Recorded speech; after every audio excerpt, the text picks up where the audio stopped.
బండి సంజయ్ గారు, ఏ తల్లి అయినా నవమాసాలు మోస్తే ఒక బిడ్డను కంటది.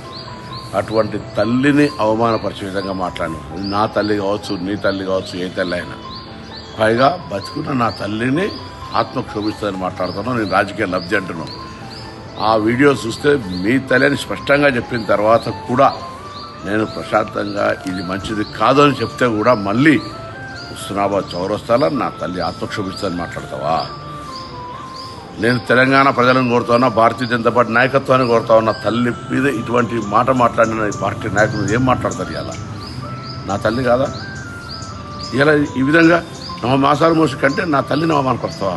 నా బతికిన తల్లిని నువ్వు ఇలా ఈ విధంగా మాట్లాడే పరిస్థితి ఉంటే ఇది ఏం రాజకీయాలకు తల్లిని తీసుకొస్తారా? వాళ్ళకి ఏమైనా సంబంధం ఉందా ఈ రాజకీయాల్లో? నేను అడిగిన హుస్నాబాద్ నియోజకవర్గం ఏ అభివృద్ధి చేసినావు తెలంగాణ బిడ్డగా, ఈ తెలంగాణకి ఏం జరిగింది? 5 సంవత్సరాలు